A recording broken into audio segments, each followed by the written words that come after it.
बिस्मिल्लाहिर्रहमानिर्रहीम। अस्सलाम वालेकुम। आप देख रहे हैं हालात। मैं हूं सईद चौधरी। सबक वज़ीर-ए-आज़म इमरान खान के लिए एक और बुरा दिन। मुझे लगता है कि उनके सितारे गर्दिश में, पहले भी गर्दिश में थे। मुझे ये लग रहा है कि मज़ीद गर्दिश में आगे हुए हैं इमरान खान के सितारे। इस पर बात करेंगे। और फिर अमेरिका में चीफ ऑफ आर्मी स्टाफ, हमारे यहाँ chief of army staff general Asim Munir के खिलाफ एक बिल जो है वो पेश कर दिया गया है। उस बिल के क्या नताइज निकल सकते हैं। और फिर आर्मी चीफ की वालदा मोहतरमा का इंतकाल हो गया है। इन्ना लिल्लाहि व इन्ना इलैहि राजिऊन। उनके नमाज जनाजा में भी ये खबर है, वो भी हम आपके साथ शेयर करेंगे। बिलावल भुट्टो जरदारी साहब लाहौर में थे और बिलावल हाउस में उनके साथ मुलाकातें हुई हैं पीपल्स पार्टी की नौजवान क़यादत की। लेकिन खबरें ऐसी हैं कि ये मुलाकात जो है ये बद इंतजामी का शिकार रही। ये मैं तनकीद बराए तनकीद नहीं कर रहा, मैं इसलिए ये जो अमरे वाक़या है ये सामने रख रहा हूँ कि हो सकता है ये मेरी आवाज़ जो है या मेरी बात जो है ये बिलावल हाउस वालों तक पहुँच जाए और आइंदा जो है इस किस्म के जो इंतज़ामात इस मुलाकात के हवाले से किए गए थे उसमें कुछ बेहतरी लाई जा सके। अब ये जो मेरी इत्तला के मुताबिक 40 लोगों ने मुलाकात करनी थी। बड़ी सोच विचार के बाद 40 लोगों की एक फहरिस्त तैयार की गई। एक दिन पहले उन्हें फ़ोन पे इत्तला दी गई कि जनाब आप लोगों ने आना है, लेकिन बाद में उसमें मज़ीद 32 लोग जो हैं वो शामिल किए गए। और जिस दिन मुलाकात थी उस दिन उन लोगों को आगाह किया जा रहा है जनाब कि बिलावल भुट्टो जरदारी साहब के साथ आपकी मुलाकात है। अच्छा, अब ये लोग पहुंच गए, ज़ाहिर है वो उनके चेयरमैन उनकी पार्टी के, पीपल्स पार्टी के, और नौजवान क़यादत है और जरदारी साहब का मुस्तकबिल है बिलावल भुट्टो जरदारी साहब। ये लोग जनाब वक्त मुकर्ररा पे वहां पहुंच गए बिलावल हाउस। अब वहां जो अमला है, हिफाजत पे मामूर जो अमला है वो जनाब कर रहे हैं मनमानियां। उनके पास फहरिस्त भी है। एक तो पट्टियां का मुंडा सी, एक पट्टियां का मुंडा होर सी। एक पट्टियां का मुंडा लंघ गया, दूसरे पट्टियां के मुंडे ਨੂੰ रोक लिया। ਜਿਹਨੂੰ ਰੋਕਿਆ ਉਹ ਪੀਪਲਸ ਪਾਰਟੀ, ਉਹ ਯਾਨੀ ਕਿ ਕਹਿੰਦੇ ਜਮਾਂਦਰੂ ਪੀਪਲਸ ਪਾਰਟੀ ਆ। ਉਹਦਾ ਨਾਨਾ 5 ਦਫਾ ਐਮਐਲਏ ਰਿਹਾ, ਉਹਦਾ ਦਾਦਾ 5 ਦਫਾ ਐਮਐਲਏ ਰਿਹਾ, ਉਹਦੇ वालिद साहब रुकने असम्बली रहे। उन्होंने रोक लिया, नहीं जी रुक जाओ। वो बेचारे फ़ोन कर रहे हैं जनाब, जिन लोगों ने उन्हें फ़ोन किया था जनाब आपने मुलाकात के लिए आना है, तो अंदर फ़ोन कर रहे हैं और लेकिन बाहर इंतज़ार करवाया जा रहा है। लेकिन किसी न किसी तरीके से जनाब उनका भी दाखिला जो हो गया बिलावल हाउस में। उसके बाद एक और बड़ी अहम शख्सियत है फैसल मीर साहब। ये जो पीपल्स पार्टी सेंट्रल पंजाब है उसके अहदेदार भी हैं, बड़े मशहूर आदमी हैं, हामिद मीर के भाई हैं। ये भी मुलाकातियों में शामिल थे। ये जब गए हैं तो इनको भी रोक लिया गया। जनाब आपका तो नाम ही फहरिस्त में नहीं। हालांकि फैसल मीर साहब उन लोगों में शामिल हैं जिन्होंने ये फहरिस्त जो है ये मुरतब की थी, लेकिन उन्हें भी रोक लिया गया। वहां फिर कुदरती तौर पर राजा परवेज अशरफ साबिक वज़ीर आज़म जो है वो पहुंच जाते हैं। वो गेट पे देख लेते हैं फैसल मीर को और उन्हें कहते हैं आप कैसे, उनके मैंने तो रोके है इन्होंने। फिर राजा परवेज अशरफ ने उनको कहा है, जो सिक्योरिटी पे तैनात एहलकार थे, कि ना फैसल मीर को अंदर जाने दें। इस तरह के तो वहाँ मामलात हो गए। और फिर नवीद चौधरी इनके एक लीडर हैं, बड़े पुराने लीडर हैं, सीनियर रहनुमा हैं, पीपल्स पार्टी पंजाब के कई मरतबा अहदेदार रह चुके हुए हैं। उनके साहबजादे, उनके बारे में जब पता चला कि जनाब वो बाहर से पढ़ के आए हुए हैं, कोई आर्किटेक्ट हैं, तो उन्हें भी जनाब रोक लिया गया। उनका दाखिला भी इसी तरह बड़ी मुश्किलों के साथ हुआ। और फिर ये जो इजलास था नौजवान क़यादत के साथ, ये इफ्तारी से चंद मिनट पहले ये इजलास खत्म कर दिया गया, लेकिन वहां इफ्तारी का इंतजाम ही नहीं था। अब लोग जो है भागम भाग रहे हैं, निकल रहे हैं वहां से कि जनाब कहीं ना कहीं पहुंच के हम अपनी इफ्तारी का इंतजाम करें, इफ्तारी करें। इस तरह के तो वहाँ इंतजाम किए गए थे। तो मैंने ये पूछा एक साहब से कि जनाब आपने बिलावल भुट्टो जरदारी को इन मसाइल से आगाह नहीं किया। वहां बिलावल भुट्टो जरदारी के सामने कोई बोला ही नहीं इस हवाले से, जनाब हमारे साथ ये हुआ है। वहां बिलावल भुट्टो जरदारी साहब ने खिताब किया है और इन्हें ये कहा है नौजवान क़यादत को, जनाब अब आपने आगे आना है और एक्टिव करें पीपल्स पार्टी को पंजाब में, तो फिर जनाब दोबारा मुलाकात होती है। इस तरह जैसे बात करते हैं जो पार्टी सरबराह हैं, कायदीन, इस तरह इन लोगों के साथ, बेचारों के साथ हुआ है। और तो कोई ये की जा रही है कि मे भी ये पैगाम जो है, जो ये मसला पैदा हुआ है, ये बिलावल भुट्टो जरदारी साहब तक पहुंच जाए और आइंदा अगर इस तरह की मुलाकातों का कोई सिलसिला जारी रखते हैं तो ये तकरीब, वैसे पहले भी ये जो रोकने रुकने वाला मामला है ना, ये जो उनके सिक्योरिटी वाले हैं, जिनके पास फहरिस्त होती है, उसमें कोई ना कोई खामियां होती हैं। पहले भी इस तरह के मामला कई मरतबा वाकयात जो हैं ये हो चुके हुए हैं। और दूसरी खबर ये है कि जनाब अमेरिका में हमारे आर्मी चीफ के खिलाफ एक बिल जो है ये पेश कर दिया गया। और दूसरी खबर यह है कि हमारे army chief general Asim Munir की वालिदा मोहतरमा जो है उनका इंतकाल हो गया है। इन्ना लिल्लाहि व इन्ना इलैहि राजिऊन। रावलपिंडी रेस कोर्स ग्राउंड में उनका नमाज जनाजा था। तो नमाज जनाजा आसिम मुनीर साहब ने खुद नमाज जनाजा पढ़ाई है। उनकी इब्तिदा में जो दीगर जनाजे में शरीक होने वाले लोग थे उन्होंने नमाज जनाजा अदा की है।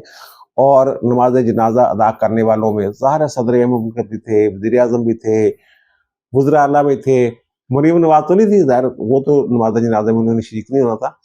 लेकिन दो अहम शख्सियत और थीं जो जब ये सिक्योरिटी कमेटी का इजलास हो रहा है ना, पार्लियामेंट की सिक्योरिटी कमेटी का इजलास हुआ था, तो उसमें वो शख्सियत दावत के बावजूद शरीक नहीं हो सकी थी। एक तो वज़ीर दाखिला मोहसिन नकवी साहब, वो नहीं गए थे, बल्कि जाफर एक्सप्रेस वाला जब सानिया हुआ है उस वक्त भी मंजरनामे से गायब थे मोहसिन नकवी साहब। और जब वो नए दो वजीर आए, एक तो वजीर मुमलिकत आए हैं तलाल चौधरी साहब दाखिला के, और मैंने ये अर्ज किया था कि जनाब ये तलाल चौधरी की तो सिफारिश की है मोहसिन नकवी ने कि जनाब इनको वजीर मुमलिकत दे दे मेरे साथ। लेकिन परवेज खटक साहब को जो बशीर बनाया गया है उमूर दाखिला का, तो इस हवाले से शायद उनके कुछ तहफ़्फ़ुज़ात हैं। ऐसी खबरें भी आई थी, उन्होंने अपने दोस्तों से बात की है कि शायद मैं रिज़ाइन कर दूँ, और वो कौमी सलामती कमेटी के इजलास में नहीं शरीक हुए। अब इस नमाज जनाजा में मोहसिन नकवी साहब भी थे और साबिक वज़ीर आज़म मियां नवाज शरीफ साहब भी थे। दूसरा, chief of army staff general Asim Munir के खिलाफ अमेरिका की मुकन्नना में एक बिल पेश कर दिया गया। ये पहले ही ऐलान कर रखा था जो विल्सन साहब ने, जो विल्सन जो कांग्रेसमैन हैं, उन्होंने ये ऐलान किया था जनाब ये बिल पेश करना हमने, और उन्होंने एक जिम्मी समथिंग कोई नाम है, इन दोनों ने मिलकर ये बिल जो है ये पेश किया, और इसका नाम ही उन्होंने रखा है पाकिस्तान डेमोक्रेसी बिल, इसमें कानून साजी की जाए।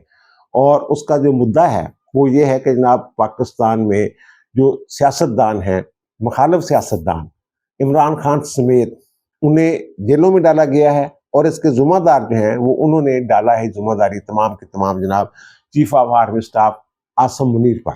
बिल में ये कहा गया है कि पाकिस्तान के आर्मी चीफ पर इमरान खान समेत सियासी मुखालफिन के खिलाफ मुकदमे चलाने के इल्ज़ाम में अमेरिका में दाखिले पर पाबंदियाँ लगाई जाएँ।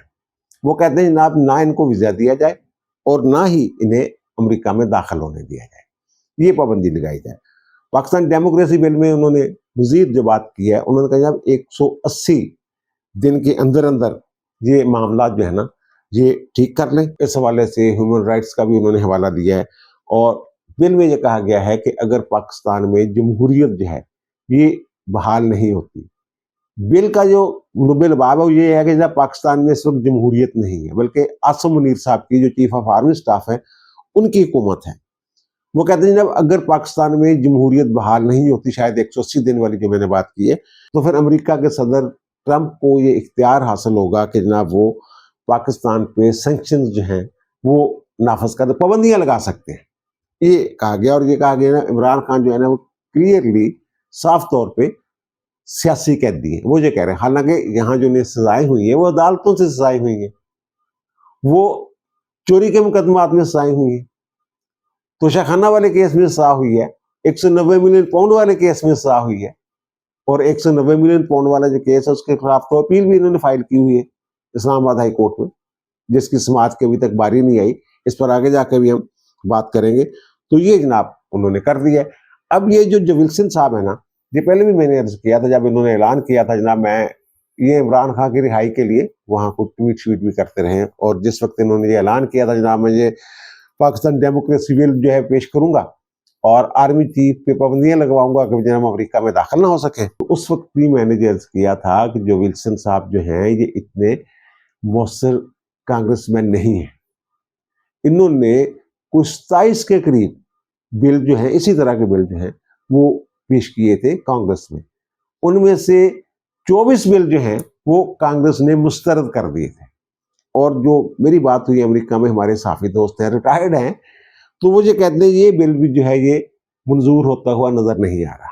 उसकी एक वजह वो कह रहे हैं, वो कह रहे हैं इसकी वजह एक ये है कि जब कांग्रेस से पहला खिताब किया है डोनाल्ड ट्रंप ने, अमेरिकी प्रेसिडेंट ने, हलफ उठाने के बाद, तो उसमें उन्होंने अफगानिस्तान से अमेरिकी फौजों के इनखला के वक्त पाकिस्तान ने जो किरदार अदा किया था उसकी तारीफ की थी। और फिर वो रहमत शाह फरीदी हमारे अखबार के मालिक हुआ करते थे, उनके बेटे जो हैं वो वहाँ रहते हैं अमेरिका में, तो वो साफ़ी के तौर पर जनाब जो वजारत खारजा के तर्जमान की ब्रीफिंग वगैरह होती है उसमें जाते हैं। तो कई मरतबा उन्होंने मुतअद्दिद मरतबा इमरान खान के हवाले से, जनाब पाकिस्तान का सबसे पॉपुलर लीडर, इस हवाले से उन्होंने सवाल किए हैं। कई मरतबा तो उन्हें उनके सवाल को इग्नोर किया गया, लेकिन आखिरी मरतबा जो उन्होंने सवाल किया था तो उन्होंने जनाब ये जो बात आप मुझसे कर रहे हैं ना, उन्होंने यानी कोई तबसरा करने से वो कहते मैं कोई तबसरा नहीं कर सकता, अगर आपने ये सवाल पूछने हैं तो जाके फिर ये ऐवान सदर से पूछे, वहाँ ये सवाल करें, यहाँ सवाल बनता नहीं। तो वो ये कह रहे हैं कि ये जो तर्जमान का रद्द-ए-अमल है या रवैया है, और ट्रंप जो पाकिस्तान के किरदार की तारीफ कर रहे हैं, असल में तो वो पाकिस्तान की मुसल्लह अफवाज की तारीफ कर रहे हैं। उन्हें भी पता है, अमरीकी क़यादत को भी ये पता है कि जनाब पाकिस्तान में बहुत सारे मामलात ऐसे हैं, ख़ास तौर पर जो अफगानिस्तान वाला इशू है, इसमें फ़ौज की रजामंदी के बगैर, इनकी मर्जी के बगैर हुकूमत कुछ नहीं कर सकती। जो कुछ भी हुआ फ़ौज के कहने पे हुआ या फ़ौज की रजामंदी से हुआ। जो हमारी फ़ौज का एक किरदार है पाकिस्तान की सियासत में, किसी न किसी अंदाज में है ही नहीं यार, उनक्खा तो नहीं बंद कितनी जा सकती हैं। तो अमरीकी उससे आगाह है और उसे नज़रअंदाज भी करते हैं, और नज़रअंदाज वो पाकिस्तान की मोहब्बत में नहीं करते, उनके ज़ाती कुछ मफादात होते हैं, अपने मुल्क की मफाद के लिए वो नज़रअंदाज करते हैं ऐसी बातें। और इसीलिए वो साहब जो हैं, इनके साथ मेरी बात हुई है तो ये कह रहे थे जनाब ये मुश्किल नज़र आ रहा है कि फ़र्द वाहद के लिए कोई बिल जो है वो वहाँ कांग्रेस जो है वो मंजूर कर ले और फिर पाकिस्तान पे पाबंदियाँ लग जाएँ, क्योंकि ये सदर को इख्तियार दिया जा रहा है कि जनाब अगर जमहूरियत बहाल नहीं होती, नवे इलेक्शन नहीं होंगे, इमरान खान बाहर नहीं होता वगैरह वगैरह, यही बहाने ने ना, तो फिर जनाब जो है ना पाकिस्तान पर पाबंदियाँ ला दो। वो कहते ये मुमकिन नज़र नहीं आ रहा। और दूसरा वैसे भी वो उन्होंने बड़ी सख्ती कर दी हुई है जनाब कि पाकिस्तान से वीज़ो वूज़ों के हवाले से वो कहते हैं जनाब हमने बड़ी सिक्योरिटी जो है वो उसकी क्लियरेंस के लिए बड़ा जनाब हमने छानबीन करनी है। और हुसैन हक्कानी साहब हमारे सफ़ीर रहे हुए अमेरिका में, तो वो मुझे कोई साहब बता रहे थे उनके हवाले से कि वो जो कह रहे हैं जनाब ये जो ग्रीन कार्ड होल्डर है ना, इनकी भी शामत आ सकती है, क्योंकि ये परमानेंट ये वीज़ा नहीं है, ये वहाँ परमानेंट रेजिडेंस का एक कार्ड है, जिसके बाद उन्होंने वहाँ नेशनैलिटी लेना होती है।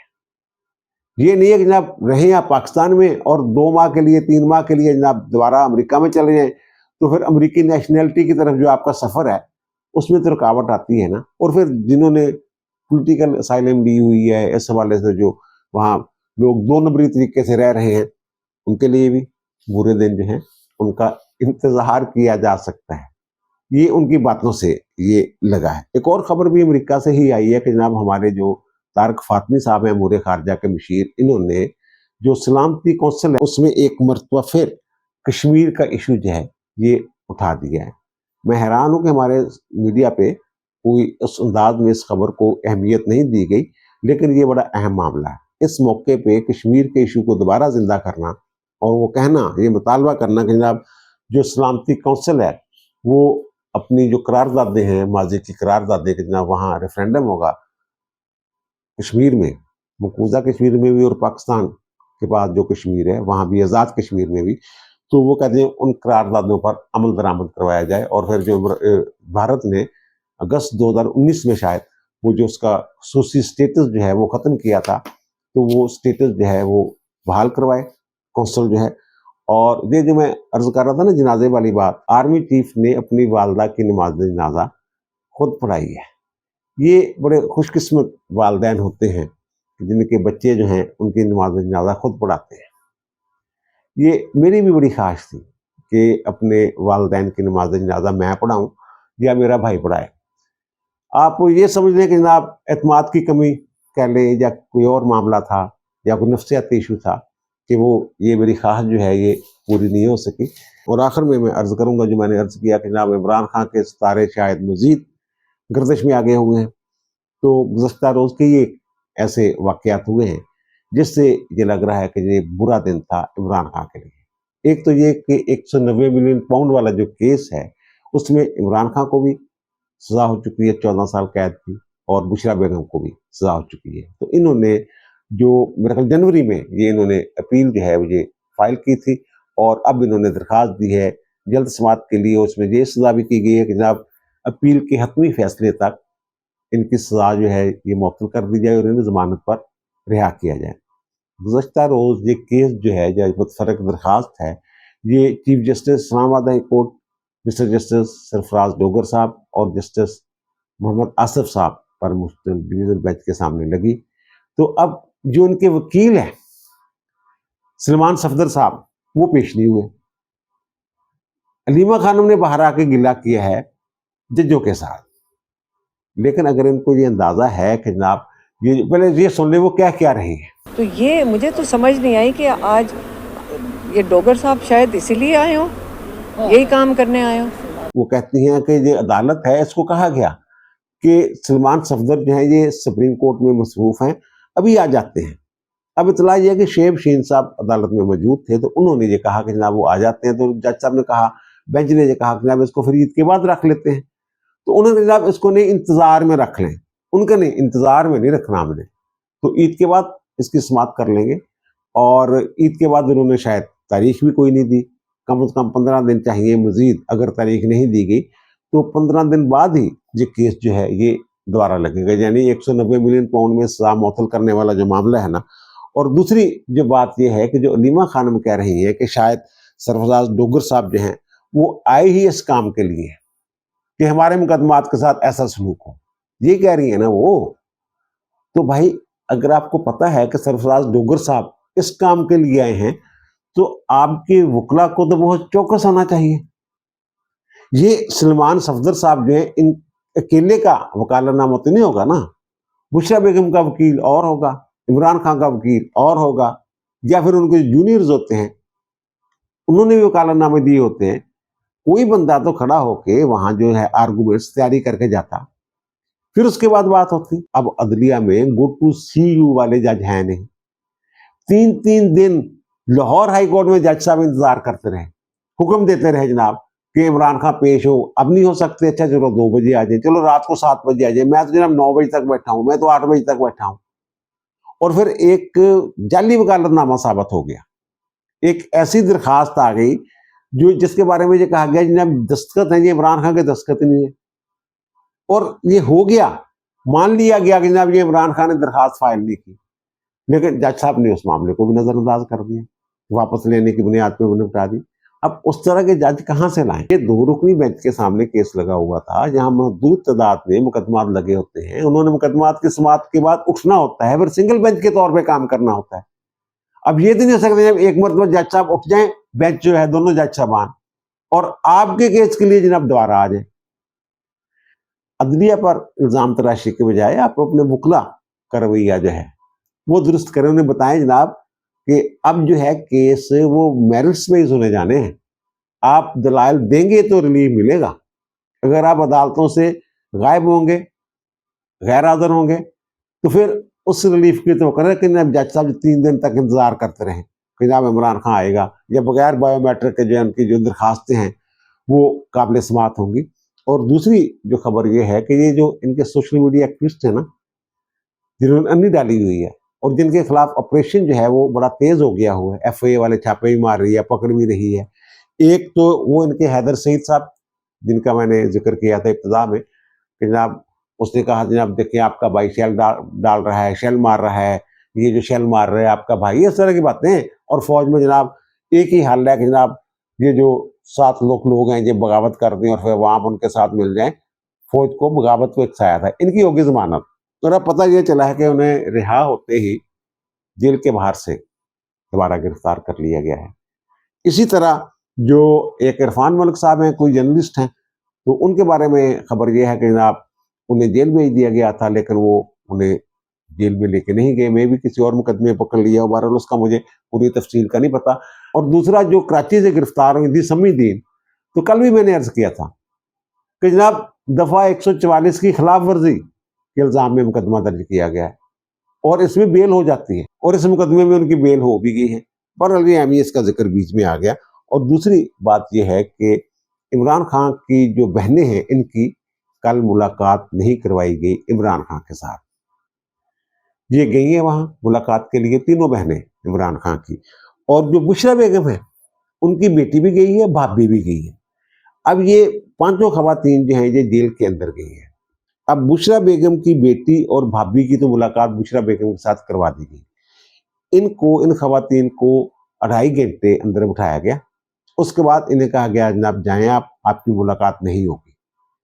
तो अब ये कहती हैं अलीमा खानम के जनाब अगले मंगल को हमारी मुलाकात तय है, तो उस मंगल के दिन छुट्टी है, ईद की छुट्टियां आ गई हैं, तो वो मुलाकात भी नहीं हो सकेगी। और फिर जो तोशाखाना वाला केस है, तोशाखाना 2 वाला केस, उसकी आज समाअत होना थी, वो समाअत जो है वो भी मौखर कर दी गई है। वो कहते छुट्टियां तो बाद देखांगे जनाब, ਉਹਦੀ डेट जी अज बहरहाल दे देंगे जज साहब। तो ये 17 फरवरी को आखिरी ये दिन जेल समाअत हुई थी। जब जेल समाअत होती है तो सारे लोग जो मुलाकात, जो फैमिली मैंबर्स हैं वो भी जाते हैं, मुलाकात भी हो जाती है उनकी इमरान खान के साथ, बुशरा बेगम के साथ, और जो दूसरे साफ़ी हैं वो भी जाते हैं, उनके साथ भी उनकी बात हो जाती है, वकला के साथ भी गुफ्तगू हो जाती है, मुलाकात हो जाती है। तो ये जनाब वो कह रही है कि जनाब ये मुलाकातें लग रहा है कि फिर एक मरतबा बंद हो गई है, पहले भी अक्टूबर में बंद कर दी थी, अब ये अदालती हुक्म के बावजूद हमें नहीं मिलने दी जाए। फिर वो कहती है मैं जज से पूछती हूँ। जज तो की पूछना जनाब, जज ने जी तुम अंडरटेकिंग दे के आते हो उहदे ते अमल नहीं होंदा।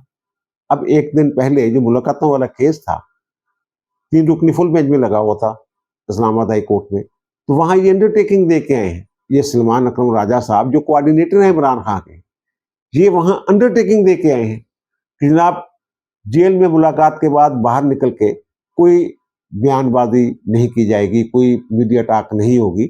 बहरहाल उसका मैंने कहा जनाब और भी रास्ते हैं, कोई ज़रूरी नहीं कि जेल के बाहर गुफ्तगू की जाए, कहीं और भी गुफ्तगू की जा सकती है, किसी और हवाले से इंफॉर्मेशन जो है वो कारकुनों तक पहुंचाई जा सकती है। बहरहाल एक तो ये, और दूसरा ये कि जो लिस्ट सलमान अकरम राजा साहब देंगे ना, उसी के मुताबिक मुलाकातें होंगी। और जाहिर है जो कैदी जिसकी अप्रूवल देगा, अगर ये लिस्ट भेजते हैं अंदर सलमान अकरम राजा साहब, तो फिर कैदी जो हैं उन्होंने भी उसकी अप्रूवल देनी होती है कि जनाब ठीक है, इनके साथ जिनके साथ मुलाकात नहीं करना चाहते उनके साथ मुलाकात नहीं करवा सकते जेल काम। अब इन्होंने जो नाम दिए थे उनमें से बकौल इनके 2 लोगों को नहीं जाने दिया गया, या 2 नामों की मंजूरी नहीं हुई। एक तो अजहर भंडारी साहब हैं इमरान खान के वकील, और दूसरे सीनियर जो लॉयर हैं सुप्रीम कोर्ट के हामिद खान साहब, उनको वो कहते हैं जनाब अंदर मुलाकात नहीं करने देगी। ये इनका कहना है, पीटीए वालों का, ये नेम मंजोता का जो कहना है। लेकिन बाबर अवान साहब का नाम शामिल नहीं था उस लिस्ट में। बाबर अवान साहब जाके मुलाकात कर रहे हैं। मेरी इतला के मुताबिक सलमान अकरम राजा साहब की तरफ से जो लिस्ट दी गई थी 6 वकला की, उसमें हामिद खान साहब का नाम नहीं था। ये जब बाबर अवान साहब वहां पाए गए हैं तो उन्होंने ये कहा कि जनाब इसका नाम मैंने शामिल नहीं किया वो लिस्ट में, तो ये अंदर नहीं जा सकते। तो उन्होंने कहा जनाब अगर आपने फैसला कर लिया है कि 6 से ज्यादा वकला की मुलाकात करवानी है तो फिर हामिद खान साहब को शामिल कर लें, आदम स्वाति को शामिल कर लें, तो इन लोगों की मुलाकात करवाई जाए। वो कहते हैं जनाब ये जो डिसिप्लिन है उसकी खिलाफ वर्जी होगी। डिसिप्लिन क्या कि मैं अदालत में एक वादा करके आया हूँ कि जनाब मैं जो लिस्ट दूंगा वही लोग जो हैं वो मुलाकात करेंगे, बाद में रोला पड़ेगा जनाब आप तो अपने तौर पर मुलाकातें करते फिर रहे हैं। तो ये फिर सलमान अकरम राजा ने ये लगा, ये गेट नंबर 5 से लोग अंदर गए हैं, गाड़ियां भी इनके अंदर गई हैं, तो बाबर अवान साहब भी अंदर पहुंच गए जनाब। तो वहां आगे जाना था इमरान खान से मुलाकात के लिए, तो वहां जेल काम से ये इन्होंने कहा सलमान अकरम राजा ने कि जनाब इसका बाबर अवान का नाम मैंने नहीं दिया, लिस्ट में शामिल नहीं है, तो डिसिप्लिन जो है उसको फॉलो किया जाए। तो इनको मैंने साथ नहीं लेके जाना, अगर आप इनको इजाजत देते हैं तो फिर मैं जनाब यहीं पे एहतजाज करूंगा। ये बात शायद उन्होंने की है। तो जेल काम ने कहा ठीक है जनाब बाबर अवान साहब यहीं रुकेंगे, आप लोग जाएं। लेकिन जब वो थोड़ी दूर गए हैं तो उन्होंने कहा बाबर अवान को कह दिया जनाब आप भी जाएं। अब आजम स्वाति साहब कहते हैं जनाब कुछ मुलाकातें, बाद मुलाकातें ऐसी होती हैं जो ऊपर से कराई जाती हैं, जो ऊपर से कराई जा रही है। लेकिन हुआ ये अलियादगी में कोई मुलाकात नहीं हुई, गए हैं। बाबर अवान साहब ने जाके भी सूरत सामने रखी इमरान खान के, जनाब ये ऐसे किया सलमान अकरम राजा ने मेरे साथ। तो मेरी इतला के मुताबिक इमरान खान ने बाबर वान की तारीफ की और उन्होंने कहा जनाब आपको ऐसा नहीं करना चाहिए, जिस पे उन्होंने वजाहत दी कि जनाब ये इस्लामाबाद हाई कोर्ट में हम ये अंडरटेकिंग लेके आए हुए हैं कि मैंने लिस्ट देनी है और उसके मुताबिक लोगों ने अंदर आना है। तो ये डिसिप्लिन की मैं बात कर रहा था। तो ये हमारे सीनियर हैं, मैं इनका एहतराम करता हूँ, लेकिन मैं सिर्फ डिसिप्लिन के लिए ये बात कर रहा था कि बाहर उन्होंने जनाब फिर जो हुकूमत है उन्होंने जनाब अदालत में रौला डाल देना है। तो इस पे इमरान खान ने कहा जनाब डिसिप्लिन का तो ख्याल रखा जाना चाहिए। बहरहाल इस तरह की बातें शातें हुई हैं। अब ईद तक ना इमरान खान का कोई केस है जिसकी समाअत होगी जेल में, तोशा खाने वाले की भी समाअत नहीं होगी, GHQ हमला केस की भी समाअत नहीं होगी। तो जेल के बाद ही फिर तारीखें निकलेंगी जनाब मुकदमात की और उसके बाद ही मुलाकातें होंगी। एक तरह से आप ये भी कह सकते हैं वो कैद तन्हाई में है। और अलीमा खानम जो है उन्होंने एक और गिला किया, वो कहते हैं जनाब हम कुछ किताबें दे के आए हुए हैं इमरान खान को और हमने ये कहा हुआ है कि जनाब आप इस पर दस्तखत कर दें, ऑटोग्राफ दे दें और फिर हम इनको नीलाम करेंगे। वो जो इनकी यूनिवर्सिटी है, नमल यूनिवर्सिटी, और जो शौकत खानम कैंसर हॉस्पिटल जो है उसके लिए डोनेशन इकट्ठी हो जाएगी जनाब, वो किताबें बिक जाएंगी। तो वो कहते जेल काम जो है वो कहते नहीं, वो किताबें वापस नहीं करनी हमने, वो नहीं दे रहे, वो कह रही हमारी दरखास्त वो कहते मंजूर नहीं की जा रही। बहरहाल ये भी एक बुरा दिन है कि जनाब इमरान खान दस्तखत करके अपनी किताबें जो है वापस अपनी बहन के हवाले नहीं कर पा रहे हैं। अब दीजिए मुझे इजाजत, इंशाल्लाह दोबारा मुलाकात होगी नए व्लॉग के साथ। अल्लाह ताला आप पर, मुझ पर, हम सब पर मेहरबान रहे। अल्लाह हाफिज।